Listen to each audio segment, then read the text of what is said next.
was having a wedding party. Well, the show Boys in the Hood, where they walk in and they're sitting around a console and it's all of them, and Cube, he pulls out like a MacBook, like an early MacBook. Hey, I'm working on a movie. Well, then that happened in real life, but it wasn't a MacBook, it was a script. And Pooh said, I'm working on a movie. And there was Pooh, Cube standing up. It was me, MC Threat, Yo-Yo, MC8. We were like on this console. And that was Ice Cube's crib. Wow. Well, they're talking about they're going to do one more, from what I heard recently. Yeah. I hope so. He's going to do one more. That's a good chance to get on the soundtrack. Oh, yeah. KSYM, San Antonio College Radio. This is the Urban Suite D Major, Cheryl Metal. Special guest still in studio, Ben Diggen, Cien, Louie Dollars, Era, RickRude. Great conversations off air. So just now coming back on air, you was just mentioning about how Friday became B with DJ Boo with the script. It came what? With DJ Boo. How DJ Pooh came about with the script for Friday. I was at DJ Pooh's wedding party. I got invited because I was living with Yo-Yo. Mm-hmm. And what happened in real life was a scene that happened in Boys in the Hood when he's introducing, hey, I'm working on a script, and he gives the computer on the table. But back then it was just a rough draft screenplay on paper. And to witness that in reality, and then to see the movie and to have that in there, like, because sometimes I ask myself, was I really there? Was I really paying rent and lifting up mattresses and pulling $4,000 and there's nothing but money? Was it really me talking to CPO when he did that song Homicide with DJ Train, rest in peace?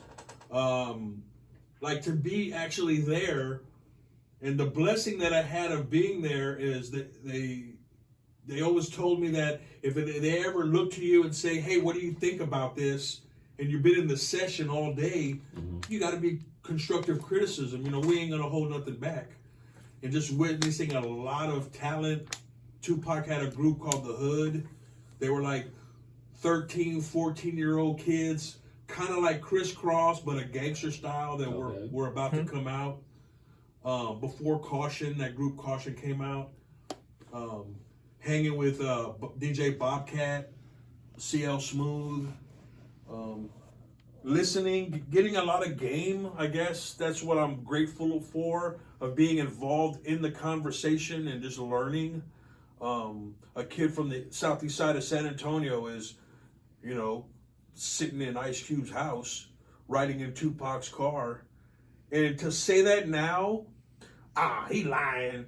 When I came back from a Japanese tour where I was just carrying luggage. I didn't perform. I wasn't on TV or nothing.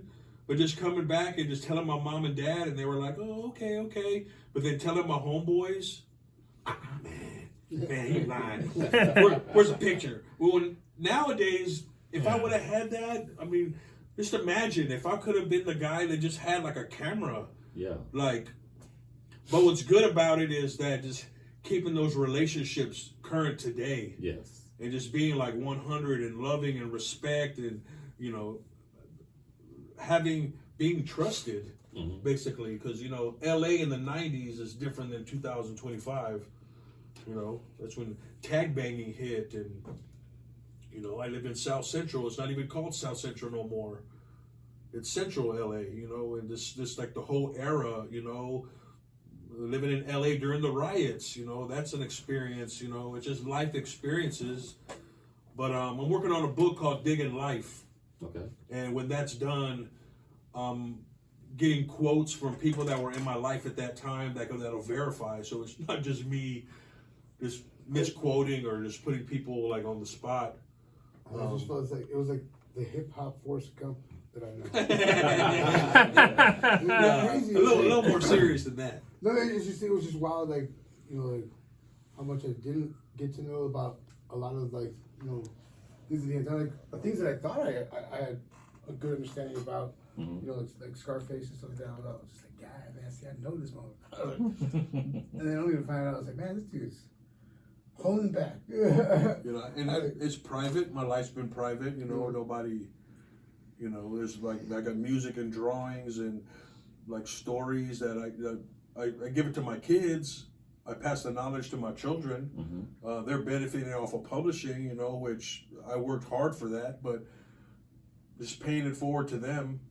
And just grateful of having a hobby, no supervision. My parents thought I was in school and I was in Maryland running the streets downtown, but just to get up and go, ride the bus, you know, one-way ticket. That's crazy. I'm going to go out there and I'm going to make money thinking $50 is enough. Going out there and surviving, and you know, just the events in life that, you know, I was homeless. I lived in public storage. You know, I worked Toys R Us and Yum Yums in California and scraped by and got money. But I know that at night, for the next 4 days, I would be in the studio with people that my homies idolized. Yeah.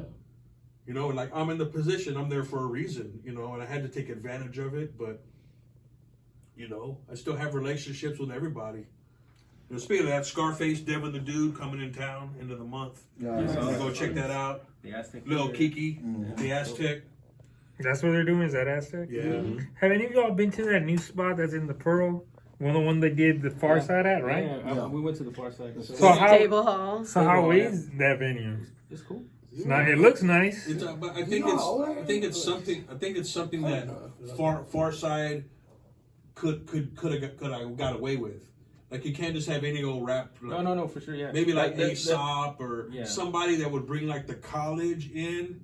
Because that's one thing about San Antonio, like throwing shows, like on a Thursday night, you know, you're Top Town 101, all the homies, we're all one family. There's no extra bodies, you know, and I just wish that it just takes that one night, you know, to bring like a headliner, you know, video shoots, make it a spectacular thing where people start coming to San Antonio. Because we get skipped.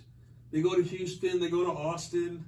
And that was the whole purpose of what I started doing. I was like, nope, we're going to change all that. Yeah, coming from Chicago, it's like you're in the city that's happening. You know, we receive it, you know. Yeah, I've never known anything about putting together a show. I was just always, you know, feet on the ground when I go to all these shows in Chicago. I was like, you know. Scuba had a lot to do with it. We were just talking about him. Yeah. Scuba Steve. Shouts out to Scuba. About the community we were talking about. Scuba organized a lot. We had like that guy. There was a lot of stuff already happening, like the talent and stuff was there. Scuba came in and organized it. Yeah. Yeah, I'm blessed to know him and to see the change he implemented in the city and wasn't from here. Just the love of the music and the community communication. He made a lot of people money, like knowing sponsorship and getting sponsors. Well, he influenced me to do shows. I mean, he put me on before he right before he left. He introduced me to a lot of local, like when Limelight was popping. Like people was link me up with those people so I could do my own shows. He didn't have to do that, you know what I'm saying? But yeah, you know, when I was out in California, we did like some local, you know. With like Golden Voice got involved with some of the stuff shows, but I remember Scuba sharing just like a thing to like a list of things to do before a show. Like it was like, and he had it all organized. It was like on a spreadsheet, and it was like, and so again, it's something he didn't have to do, but it was just like a check off list. Like make sure you got all this done for your artists. Right. You know, so yeah. Man. And he's at Vans now. Yes, he is. Yeah, so he's doing great things. Just come back, visit us. I was just talking about like the first day I met him. I was like, who let this guy get into the cipher? Like we were at who's his white boy? And I was like, what's your name? He's like, Steve. I was like, Scuba Steve. And that's it. Oh, is that where it came from? Like, they call him Steve. Well, because I mean, you see him in that paper with the primates. He's super young. Yeah. Or Scuba Gooding Jr. Yeah. Well, senior or junior? Senior. You're senior, right? Senior, okay, Scuba Gooding Senior. Yeah. Yeah. I just call him Scub Dog. Scub Dog.